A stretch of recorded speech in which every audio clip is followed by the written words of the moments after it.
Okay, hey guys, so this is embarrassing, bro. Anyways, so the story time takes place a long time ago.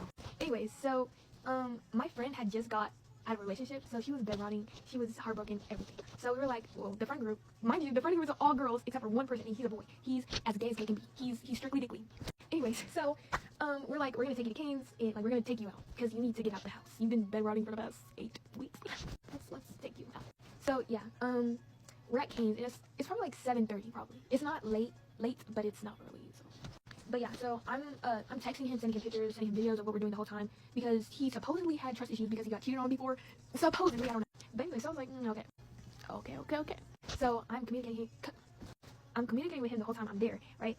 And I don't know where he starts responding. I don't remember if he left me on read or if he left me on delivered, but I was kind of just like, because he didn't respond. So it's been like an hour or two later, and they're like, do you want to go home or do you want to go to the park? And I was like, I'm probably gonna go home, because. But they were like, we're gonna go to the park, and I was like, okay, I'll just come with you. So we go to the park, and he still like didn't respond. So I call him, and I'm texting him. I'm like, hey, are you okay? Like, what's going on? Why aren't you responding? But at first, like when we were there, I was like, okay, he's probably just busy. But he didn't respond. So I was like, hello. So I call him. I'm like, yo, like, you good? Like, are you okay? What's going on? So he answers. He's being so dry, and I'm like, are you okay, man? And so I FaceTime him. I'm showing him like everything at the park, because he was like, let me see who's out there. I was like, kids. There's kids. My friend group. It really wasn't even kids at the park. It was literally my friend group, because I don't know. It was kind of late. I think it was like 10 probably. But anyway, so 2 weeks go past, and he's just dry, and I'm like, are you, like, the whole time, like the whole 2 weeks, I'm like, are you okay? What's wrong? Did I do something? Hello? He's not responding. So I was like, oh. He's like, nothing's wrong. I'm fine. You're good. You didn't do nothing. You're fine. I'm like, okay. But anyway, so there was one day that he just didn't respond at all. Like, we were talking up until like 2 p.m. and he didn't respond at all. So I was like after that he didn't respond, and I'm like what happened? So I'm texting him, I'm like, hey, are you okay? What's going on? You didn't respond to my text. Are you okay? And he texted me late at night. I don't know what time it was, because I try to block all of this whole situation out of my mind, because it's just like so embarrassing and baffling. Like, what? But anyway, so he texts back late at night. I'm like, what happened? Did you get your phone took or something? Like, so he's not really responding. Like, he's not really answering the questions. He's just like, oh, I wasn't really doing nothing. What you doing? And it's like trying to change the subject. I'm like, you didn't see my hello? You didn't see my text? Maybe I'm tripping. I don't know. Maybe my Wi-Fi was bugging. No. But anyway, so I think 4 days passed. He's dry. Like, he's drier than he was before. And I'm like, so, and then that's where the screenshots come in, and it's like, yo, I cheated. I was like, ow! Really? Thank you for that. But he's like, I only did it because I thought you were cheating on me. I thought this, I thought that. Bro, you were on the phone the whole freaking time. What are you talking about? But I think after the screenshots, I deleted everything, so I don't have like any more proof. That was in my hidden. I don't know where that came from. I was looking at my hidden, and I tried to hide everything. I didn't want to remember nothing. But anyway, so after that, I think he said, it's not that big of a deal because I told you. And I was like, oh, thank you. You know what? Since you didn't lie, since you told me, let's get married. Like, let's just get married now. Like, drop on your knee. Let's get married. And then I was like, what does that have to do with anything? You should have did it in the first place. Basically, like, and then he has the audacity to say, it was with somebody that you didn't know. Not only did you cheat on me, you did it with somebody I didn't know. Thank you so much. I love you. Thank you. That's so sweet of you. Actually, thank you.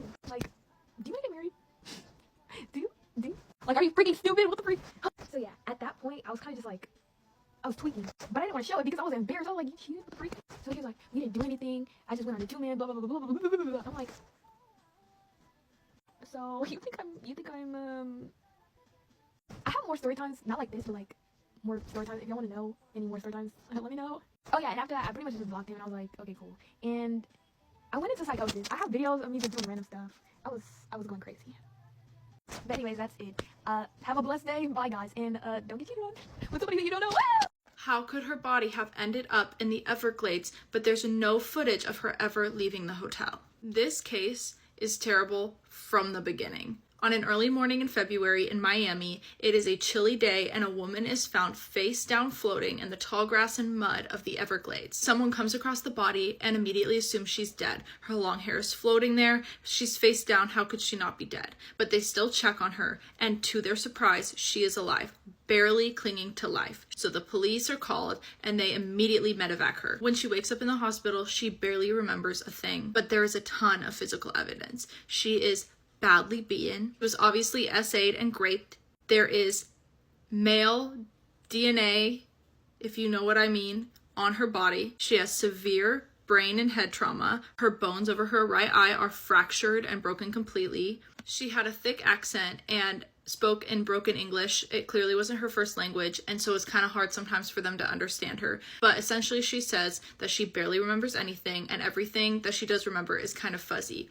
She says that she remembers someone, maybe 2 or 3 white men, breaking into her room, shoving a pillow on her face, making her drink something. She doesn't remember seeing them, but she remembers tasting something like strong alcoholic. And then she kind of remembers being slung over someone's shoulder and carried downstairs. And then at some point she remembers being in a car, and in the car she was violated and harassed, and she remembers pleading for her life. But what she's remembering is in bits and pieces, and it's really hard for her to give any sort of leading evidence or anything that could identify who really did this. So detectives learned that this girl had been living at the airport hotel for months. It was only 8 miles from where she was found floating. The reason she was at the hotel is because she worked for a cruise line. While she was on the job, she got injured. So while she was healing, the job had put her up in a hotel. The police look at her room for evidence, they look at surveillance footage, and they interview staff. And the hotel had almost 200 rooms, and it was very busy, so it was hard to really get any leads. Her and her lawyer end up suing the hotel for negligence, and they end up hiring a private detective named Ken Brennan to find out what happened, because the police at this point were not being very helpful. So Ken Brennan is now involved, and he gets with the lead detective on the case. His name is Alan Foote.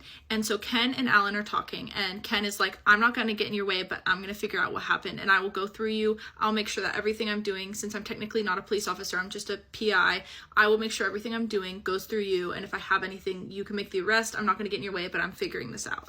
And Detective Alan Foote, he was pretty helpful, like he was interested in the case, but at some point when a case dries up and there's no leads, he does have to move on to other cases. So he tells him, go ahead, he gives him some evidence and like gives him some of the files, but he says, I can't keep helping you, like I have to move on to new things. So Ken looks into this case and he is looking at the hotel security system. It was pretty extensive. There was 2 security guards on duty at all times. The back doors were locked at night, and each exit had a security camera. There was also one at the front entrance, one at the lobby elevator, and then more at the parking and the pool. Plus, all the guests had digital key cards, so you could see the timestamps of when they like swiped it to get into their room. So on the morning of her assault, he wanted to figure out where she had been. So at 3:41 a.m., we see that she checked into her room using her key card, and then she was found about 3 hours later in the Everglades. So we have this 3-hour mystery window that we don't know what happened to her. So he uses the security cameras to try to figure it out. We know that she met up with a friend for dinner and got back around midnight,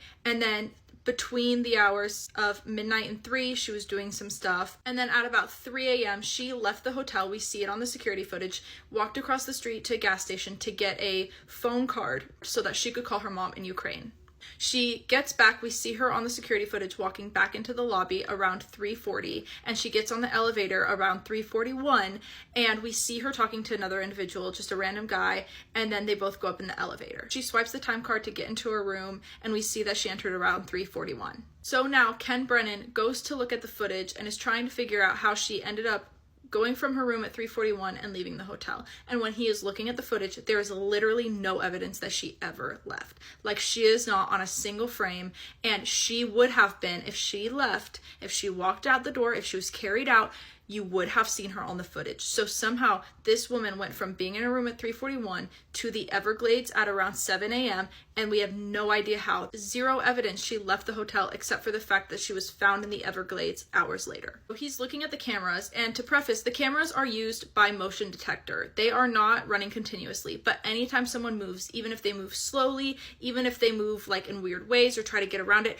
the motion detection will pick it up. They even tried to tamper with the motion detectors to see if you could somehow mess it up, and there's no way that the cameras would not record if someone was moving. So there's no way that someone tampered with the cameras. At first, they think a possibility is that someone dropped her out of the 4-foot story window into the bushes, and that's why she had all the bruises. But when they investigate, the bruises don't line up with that, and the bushes were not like flattened in any way. So they know that isn't the case. And they think maybe she was disguised. So Ken starts looking at all the different footage to try to see if she's disguised, and he starts looking at every single individual on the cameras that day, and there are a lot. There is so much traffic going in and out of this hotel. He starts eliminating anyone with a small bag, anyone who it's clear it couldn't be her disguised, anyone who couldn't be clearly carrying her or disguising her, he rules out. After the most tedious time looking at this footage, he finally has only one guy left, and it is the guy that she is seen chatting with on the elevator for like 2 seconds before they go up to the 4th floor. We see him enter the elevator at 3:41 with the victim. He was a large black man. He was about 6'4" and about 300 pounds. He wore glasses. So we see him enter the elevator at 3:41. And then when they go up to the 4th floor, there's no footage on the hallways or near the rooms. So we don't know where he went. He could have even gone to another floor. And then we see him exit the elevator and come back down to the lobby 2 hours later at 5:28 a.m. He is unaccompanied, but he is carrying a suitcase. The suitcase is like a rolling suitcase, so he's dragging it behind him, and he looks cool, calm, and collected. And now Ken Brennan is like, crap, because he's the only person left that I haven't ruled out, but he's just carrying a bag, and this bag doesn't look big enough to like fit a person inside of it. And not only that, but he looks so calm. Like there's no way that this guy is hauling a body in this bag. Fortunately, this guy, he is determined. This PI is determined to figure it out, and he is honed in on this guy. And at first it doesn't make sense, but he starts watching this footage meticulously and is convinced that this is the guy, and he notices something really important in the video. And I'm going to tell you what it is in part 2. If breaking up with your partner breaks your trust in other people, you never were actually in love with your partner. That is attachment. I really do think sometimes the universe be testing me, because tell me why my boyfriend and I, yesterday we went to the movies and we had a crazy experience. I've only had one weird experience at the movie theater. I never wanted that to happen again because it was scary. But this other one was just like, why? So yesterday my boyfriend and I decided to spontaneously go to the movies because I was like, let's go watch Sinners. Oh my god, like everybody's saying it's so good. Like I really want to go watch it. And apparently they extended the time, how long they were going to keep it in theaters because of how good the movie is, and it's actually really, really good. So pretty much we got there, everything was cool. We sit down, the movie started like 5 minutes ago, and then we hear this loud group. I don't know if it was 4 or 3 people. And of course, they have to sit right next to us. I was sitting already next to a girl because it was like her and her partner, I think. And then it was me and my boyfriend. Boyfriend was the one who had to sit next to one of them. So I didn't see them. I didn't even look at them. All I just heard was that they were super loud. And I was like, oh no. Let's hope that they're not loud throughout the movie. But I was wrong. They came in when it was already like 10 minutes into the movie. They came in loud as hell, and then they proceed to talk super loud when they're sitting down in a normal like volume.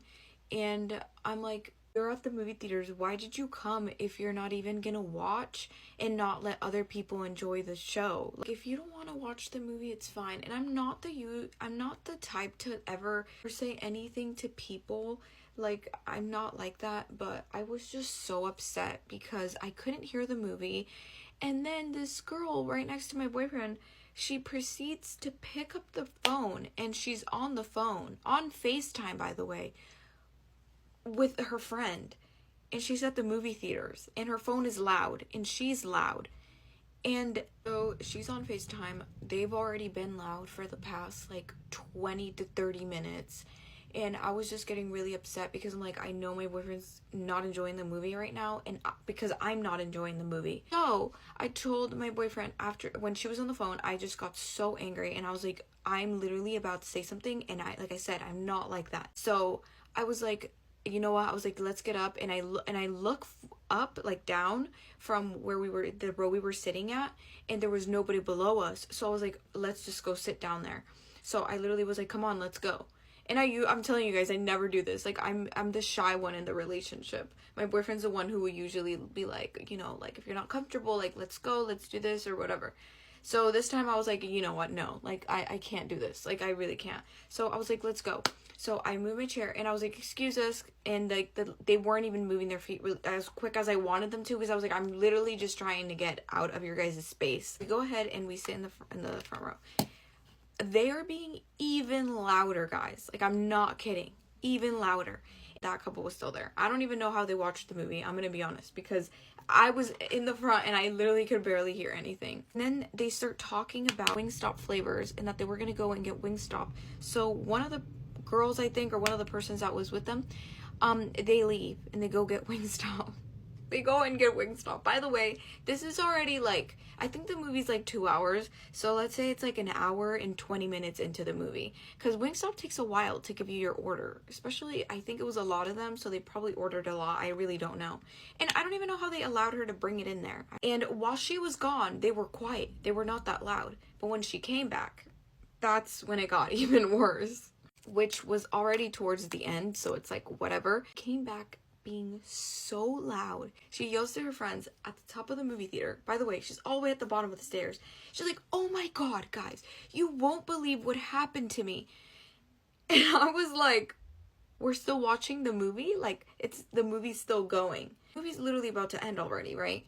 She comes out with the wings and she's being so loud. Literally, they're being so loud now that she's back. And the guy like was talking to her like, oh, you start at 2 p.m. tomorrow, like work, whatever, shift. And by the way, my boyfriend, I didn't even know this. My boyfriend was like, I knew it was gonna be a problem when I saw them pull up with the buzz ball. I was like, what do you mean? He's like, they had a whole bottle, like a huge thing of buzz ball. And they managed to get it into the movie theater. I don't know how, I literally don't know how, guys, but they managed to get that Wingstop in, so I don't think it was that big of an issue. They proceed to be loud, the movie ends, and tell me why. The girl literally, I didn't even look back, but I already know by the sounds of it. She was twerking because she was like, hey, she was literally twerking in the movie theater.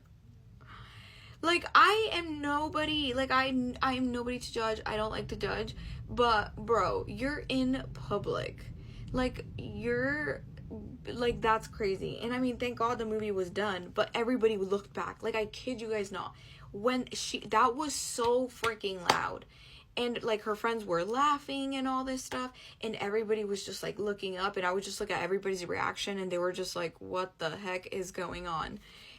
Yeah, that was absolutely insane, and I swear, me and my boyfriend always experienced the weirdest things ever. And no, they were not teenagers, they were adults. They were grown-ups, and they were acting like that. Okay, I wasn't gonna do this because I put it in the comments, and it's really, like, not that long of a story, but some of you guys are not reading them and still jumping to conclusions, like, you're leaping. First I want to say to all of you who thought that my mom tried to drown me, she did not try to drown me. My mom is still a great mother, like, that she did not try to drown me, please. And also, like, nothing that happened was, like, her fault, like, or my dad's fault or anything. Like, I was honestly just a really sick baby always. I always had things wrong with me. Like, I was super colicky and I had to get tubes in my ears like 9 times or something, so, like, there was just always something wrong with me. But basically, into the story, all that really happened was that my mom was, like, giving me a bath when I was a baby, like, I was really young. And she was, like, then just rinsing off the soap that was in my hair, and I, like, started turning a little bit purple, and then I started bleeding out of my eyes. And so she, like, freaked out, obviously, as any mother would, especially, like, a young mom like that. And she, like, wrapped me up in a towel, and then she ran out to the car, like, wasn't even gonna bother, like, putting me in a car seat, because that's how, like, worried she was. Because, I mean, she probably thought I was, like, gonna die or something. But by the time she'd gotten in the car with me, it had, like, stopped, like, I wasn't bleeding out of my eyes anymore, or, like, and I wasn't, like, purple anymore. Then they took me to the doctor, and the doctors were pretty sure that I had a seizure, and that's what was, like, causing everything. And so they did a sleep MRI on me, maybe more than one, I don't know, just to kind of see what was, like, going on. And I ended up being fine. I, like, I don't have a seizure disorder, like, I don't have epilepsy or anything like that, and I think that I'd only bled out of my eyes, like, once or twice. Like, I think that only happened once or twice. So it wasn't like even a reoccurring thing. So yeah, it's really not that deep. But my mom did not try and drown me. And I am fine now. So The reason most couples argue is because you guys are both making your own assumptions about what the other person's thinking, their intentions. Oh, you probably did this because you didn't care about me. I'm gonna be honest, that's very unreasonable. Assuming that your partner has malicious motives to hurt your heart sounds like the perfect formula for you to continue your avoidant behavior, for you to choose to protect yourself, defend yourself, not be a part of this relationship. Part 2. Just to start off, no, my friend and I are not in a relationship. No, we're not married to the guy at the same time. This is not how it was. I know a lot of y'all would be like, oh, that's illegal. Yes, it is, but this is not our case. And also, like, I said that too, like, this is not about like a crusty boy. This is like about girlhood and like how friendship with girls is like so unique and how that means so much more sometimes. It's like, yeah, we like sometimes lose some things along the way, but like we gain so much. So that is what that story is about. And again, like, I don't want to tell anything, like, I only want to tell my story. I don't want to tell like Jules' story because that's her side and that's her stuff. I can only tell you mine and like my story, and I have tons of stories, so many, but I can tell you this one for now. And I can tell you how like I met him and everything. So we met in college and we went to school together. We're both from the same country. We're from Colombia.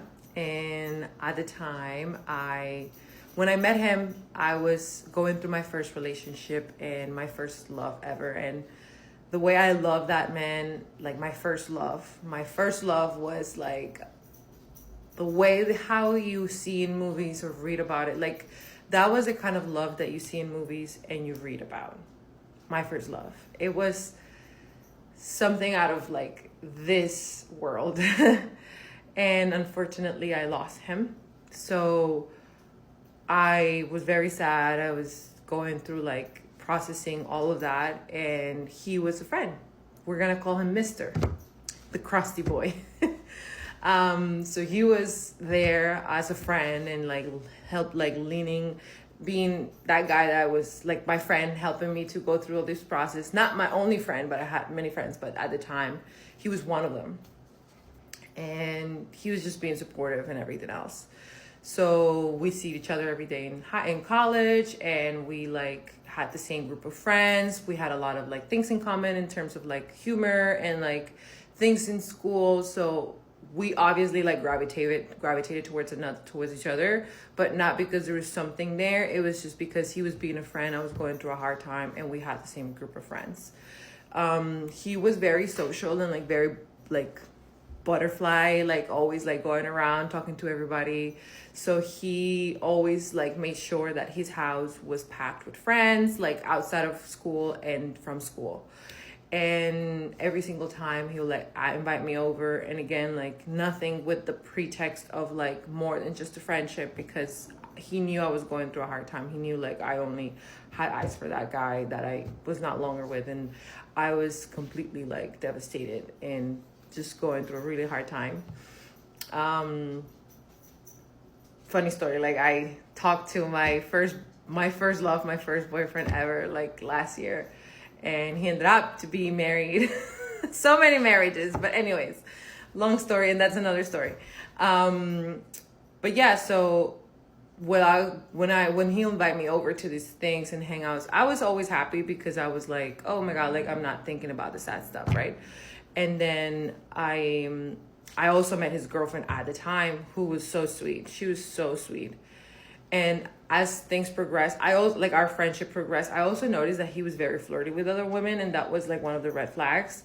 No one tells you about like, oh, date your friend. That is like, no, we're gonna get to that. Hold on. Because he was very flirty. So I was like, I don't fuck with these really. So as our friendship like progressed, I was like, wait, but like, I don't really like the fact that he's like flirting with other girls that I see in college, and he has a full-on blown girlfriend. Like I felt very uncomfortable.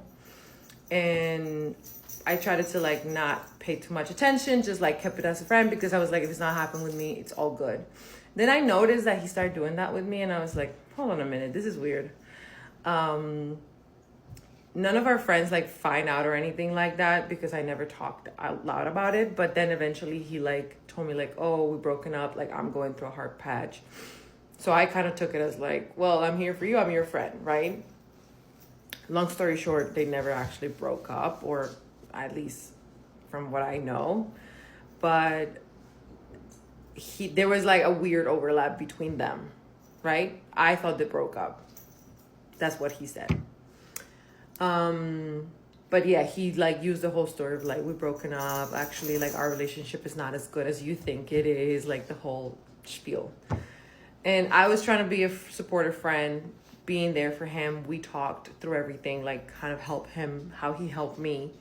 And I noticed that he was being very vocal about him liking me. And I was like, wait, but like, I don't feel like that. So like, I don't want to push you away because you're my friend. But at the same time, like, give me time so I can catch a beat. Maybe I will like you. I don't know. I was very young. I was like probably 18. So at the time, I wasn't really sure how to like maneuver all this. And he was far more different than my first love. Like my first boyfriend, my first love, he was just like complete opposite. Like I cannot sit here and describe. I mean, I could describe it to you, but the story will be too far long. So imagine just like grungy, like literature, or like bachelor in literature, like Scottish man, you know, like got his life together kind of deal. And then you have the opposite of that, which is like Latin, like Colombian man, like Colombian boy that is just like mom and dad's like little boy, just very like proper, like with the Lacoste, you know, like complete opposite. And not bashing on anything, but just two opposites.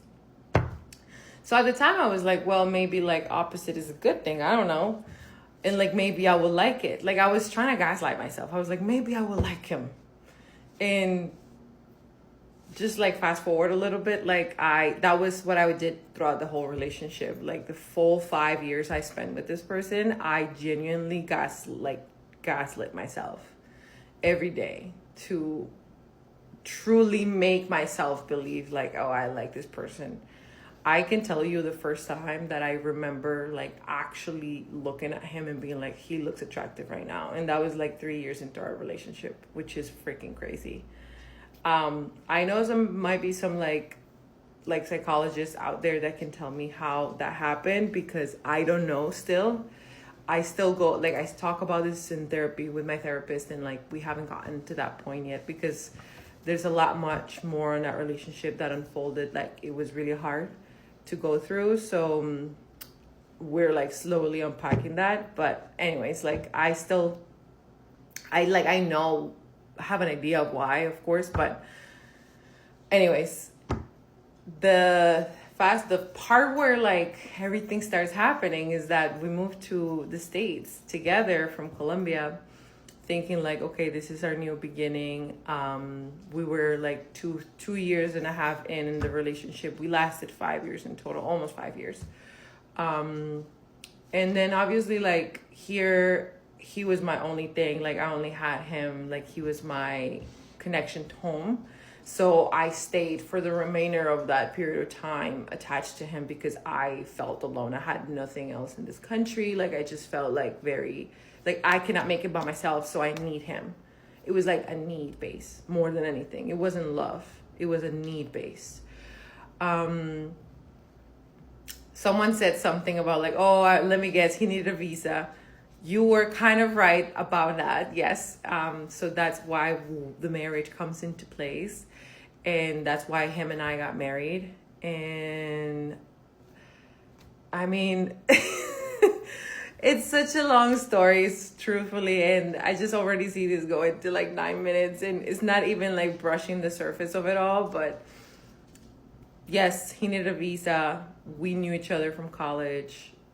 Things like escalated from a friendship to a relationship of 5 years, where there was a dance between needing each other for other than like the relationship. Like we had more of a friendship relation, like it was more like friends that lived together and had some sort of like sprinkle of like romantic relationship, but we were like mainly friends, something like that.